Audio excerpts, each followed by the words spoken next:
اسلامی جمہوریہ ایران کی مسلح افواج نے صہیونی حکومت کی دہشت گردی کے خلاف اپنی جوابی کارروائیاں جاری رکھتے ہوئے اس کے مختلف شہروں پر دسیوں میزائل داغ کر اسے شدید نقصان پہنچایا ہے۔ ایران کی مسلح افواج نے اتوار اور پیر کی درمیانی شب وعدہ صادق 3 آپریشن کے تیسرے مرحلے کے تحت اپنی انتقامی کارروائی کے 8ویں دور کا آغاز کیا، جس میں ایران نے اپنے دسیوں پیش رفتہ اور مزید تباہ کن میزائلوں کا استعمال کرتے ہوئے تل ابیب، حیفا، پتخ تقوا سمیت مقبوضہ فلسطین کے مختلف علاقوں اور شہروں کو نشانہ بنایا۔ بن گورین ایئرپورٹ بھی ایرانی میزائل کے نشانے پر آیا۔ ان حملوں کی ایک انفرادیت یہ بھی ہے کہ ان میں ایران کی مسلح افواج نے ہائپر سونک میزائلوں کا زیادہ استعمال کیا ہے۔ صہیونی میڈیا ذرائع کا کہنا ہے کہ کئی عمارتیں یہاں تک کہ پناہ گاہیں براہ راست ایرانی میزائلوں کا شکار ہوئیں۔ حیفا میں صہیونی حکومت کی سب سے بڑے پیٹروکیمیکل پلانٹ بازان کو ایرانی میزائل نے اپنے نشانے پر لیا۔ اس پلانٹ میں یومیہ 2 لاکھ بیرل تیل کی پیداوار ہوتی تھی۔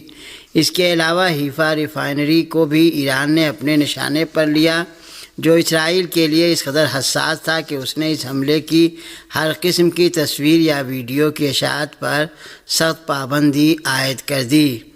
صہیونی ذرائع کا کہنا ہے کہ پتخ تقوا اور کئی دیگر علاقوں میں بڑے سخت اور دشوار واقعات پیش آئے ہیں۔ تل ابیب میں ایرانی میزائلوں نے کئی عمارتوں کو زمیں بوس کر دیا، جبکہ دسیوں کو بھاری نقصان پہنچا ہے۔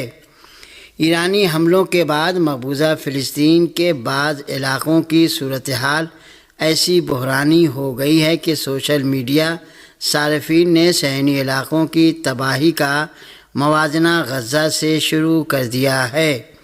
غیر ملکی اور عبرانی میڈیا نے ایران کے حالیہ حملوں کو ایسا سخت اور تباہ کن بتایا ہے جس کی صہیونی تاریخ میں نظیر نہیں ملتی۔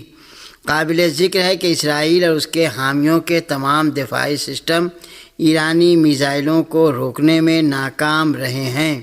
لندن سے شائع ہونے والی میگزین رائے الیوم نے اپنی ایک رپورٹ میں کہا ہے کہ تہران تل ابیب جنگ میں پلڑا ایران کا بہت بھاری ہے۔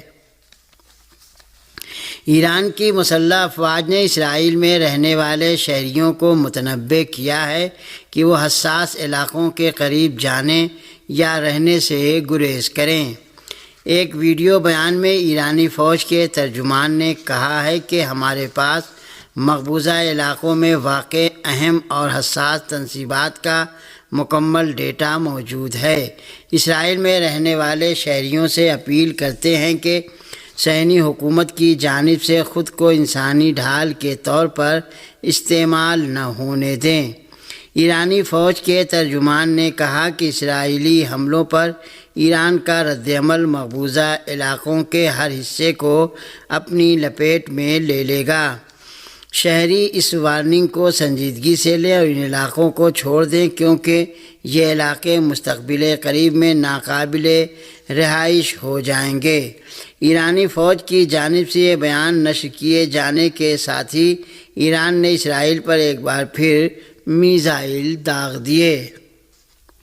ایران کے صدر مسعود پزشکیان نے کہا ہے کہ غاصب صہیونی حکومت امریکہ کی اجازت کے بغیر کوئی بھی اقدام نہیں کرتا، اور آج ہم جو کچھ دیکھ رہے ہیں وہ واشنگٹن کی براہ راست حمایت سے ہو رہا ہے۔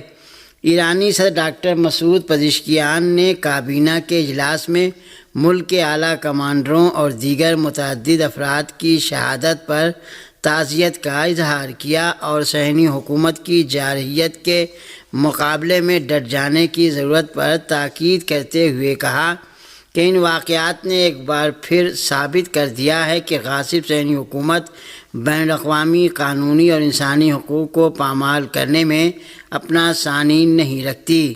ایران کے صدر نے غاصب صہیونی حکومت کے مجرمانہ اقدامات پر مغربی ممالک بالخصوص امریکہ اور بعض یورپی ممالک کی خاموشی اور حمایت کو تنقید کا نشانہ بناتے ہوئے کہا کہ چند مغربی ممالک ان وحشیانہ حملوں کو روکنے کے بجائے اس حکومت کو ہتھیار، انٹیلیجنس اور سیاسی حمایت فراہم کر رہے ہیں۔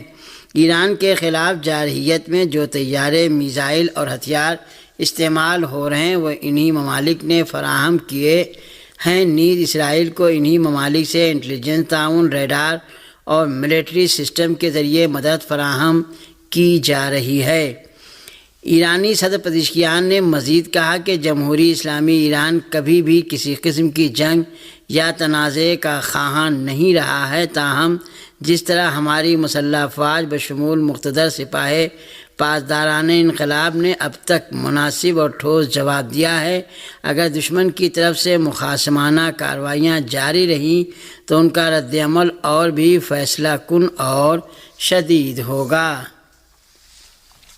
ایرانی پارلیمنٹ کے سربراہ محمد باقر قالیباف نے کہا ہے کہ ایران اسرائیل کو صہیونی وحشیوں کے لیے جہنم بنا دے گا۔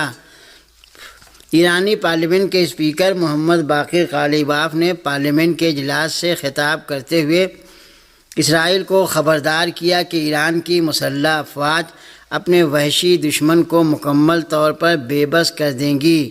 قالیباف نے کہا کہ صہیونیوں کی راتوں کی نیندیں حرام ہو چکی ہیں، ایرانی افواج دشمن کو جہنم کا مزہ چکھائیں گی اور دنیا اس کی ذلت و رسوائی کا مشاہدہ کرے گی۔ اسپیکر قالیباف نے زور دے کر کہا کہ ہم ایک غیر معمولی صورتحال سے گزر رہے ہیں اور ہمارا درندہ صفت دشمن کسی حد و قانون کو نہیں مانتا۔ اگرچہ حتمی فتح یقینی ہے مگر اس راہ میں نشیب و فراز آئیں گے۔ محمد باقر قالیباف نے ایرانی قوم کی وحدت کی تعریف کرتے ہوئے کہا کہ مختلف قومیتی اور فکری پس منظر رکھنے والے افراد نے متحد ہو کر مسلح افواج کی پشت پر کھڑے ہو کر دشمن کو ایک واضح پیغام دیا ہے۔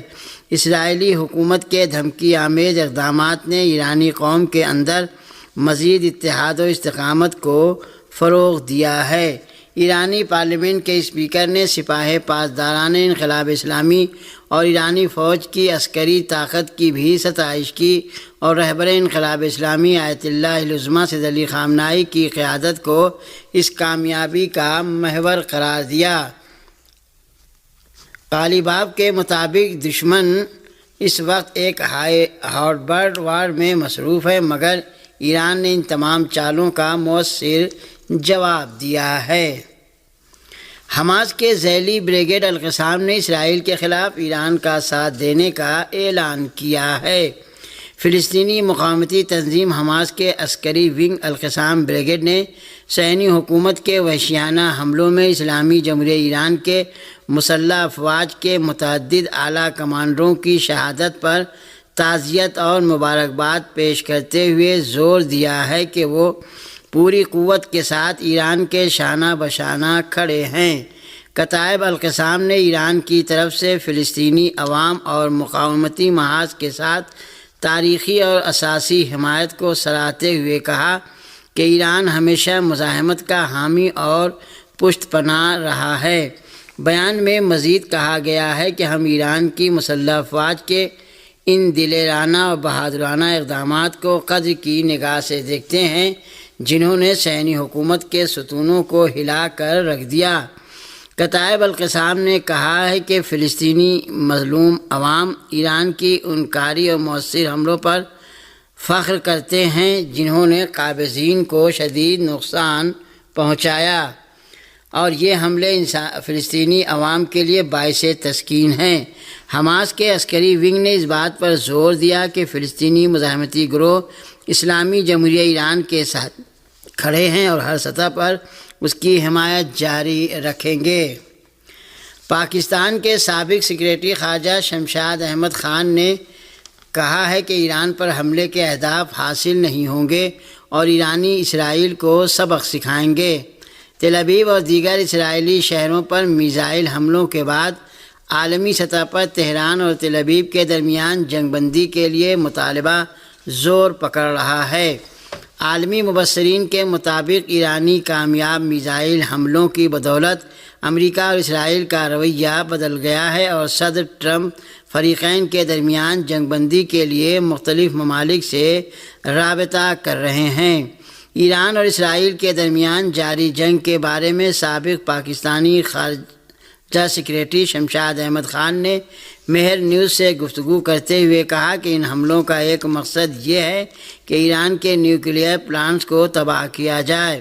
یہ تنصیبات زمین کے اندر اتنی گہرائی میں ہے کہ میزائل حملے سے ان کو تباہ کرنا ممکن نہیں۔ حملوں کا دوسرا مقصد ایران میں نظام کی تبدیلی ہے، لیکن زبردست بات یہ ہے کہ ایرانی عوام نے صہیونی حکومت کے مقابلے میں متحد ہو کر حکومت کو سپورٹ کیا۔ ایران میں نظام کی تبدیلی ناممکن ہے۔ ایرانی عوام صہیونی حکام کی اپیلوں پر کان نہیں دھریں گے۔ اس کے برعکس اسرائیل میں حکومت کے خلاف عوامی بغاوت ہو سکتی ہے۔ انہوں نے کہا کہ امریکہ نے اسرائیل کے ذریعے حملہ کروایا ہے۔ لاہور میں استقامتی محاذ کے طرفداروں نے امریکی قونصلیٹ تک ریلی نکالی اور ایران و فلسطین سے یکجہتی کا اعلان کیا۔ اسلام آباد سے ہمارے نمائندے کی رپورٹ کے مطابق اسلامی جمہوریہ ایران پر اسرائیلی جارحیت کے خلاف لاہور میں نکالی جانے والی اس ریلی میں پاکستانی شہریوں کی بڑی تعداد نے شرکت کی۔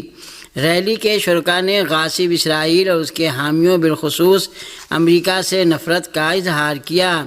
ریلی کے شرکاء نے اپنے ہاتھوں میں رہبر انقلاب اسلامی اور شہید جنرل قاسم سلیمانی کی تصاویر اٹھا رکھی تھیں اور انہوں نے لبیک یا خامنائی کے نعروں کے ساتھ صہیونی جارحیت کے مقابلے میں اسلامی جمہوریہ ایران کی مکمل حمایت کا اعلان کیا۔ مظاہرین نے امریکہ مرد آباد اور اسرائیل مرد آباد کے نعرے لگائے اور اسلامی جمہوریہ ایران کے خلاف غاصب صہیونی حکومت کی جارحیت میں امریکی مشارکت کی مذمت کی۔ صہیونی ذرائع ابلاغ نے اطلاع دی ہے کہ ایران کی جانب سے میزائل فائر کیے جانے کے باعث پورے مقبوضہ علاقوں میں افراتفری مچی ہوئی ہے، مسلسل خطرے کے سائرن بج رہے ہیں۔ اسرائیلی میڈیا نے اعلان کیا ہے کہ ایران کی جانب سے میزائل داغے جانے کے بعد پورے ملک میں خطرے کی گھنٹی بج گئی ہے۔ ایران کے میزائل حملوں کی نئی لہر میں مقبوضہ علاقوں تل ابیب، اسقلان اور حیفا کے شہروں کو نشانہ بنایا گیا۔ صہیونی حکومت کے خلاف ایران کے میزائل حملے 3 روز قبل آپریشن وعدہ صادق 3 کی شکل میں شروع ہوئے تھے اور ان حملوں کے دوران تل ابیب، حیفا اور مقبوضہ فلسطین کے دیگر اہم علاقوں کو نشانہ بنایا گیا تھا۔ عبرانی زبان کے میڈیا نے یہ بھی اطلاع دی ہے کہ ایرانی میزائلوں نے حیفا اور تبریہ کو نشانہ بنایا۔ اور آخر میں یہ خبر کہ صہیونی اخبار نے اپنی رپورٹ میں اعلان کیا ہے کہ ایرانی میزائلی حملوں کی وجہ سے اسرائیل کی معیشت بالکل تباہی کے دہانے پر پہنچ گئی۔ صہیونی اخبار یدیعوت اہرانوت نے اعتراف کیا ہے کہ ایران کے وسیع پیمانے پر میزائل حملوں کے نتیجے میں اسرائیل کی معیشت تقریباً مکمل طور پر مفلوج ہو چکی ہے اور اب تک 12,000 سے زائد افراد نے مالی نقصانات کے ازالے کے لیے درخواستیں جمع کروائی ہیں۔ اس رپورٹ کے مطابق ایران کی جانب سے مقبوضہ علاقوں پر ہونے والے تابڑتوڑ ہمہ گیر حملوں کے سبب مختلف اقتصادی شعبے شدید متاثر ہوئے ہیں۔ اس کے نتیجے میں اسرائیلی وزارت خزانہ کو شدید مالی دباؤ کا سامنا ہے۔ اس صہیونی اخبار کے مطابق وزارت خزانہ اس وقت ان نقصانات کے ازالے کے لیے ایک بہت بڑے بجٹ کی فراہمی کے سلسلے میں وسیع پیمانے پر مذاکرات اور مالی منصوبہ بندی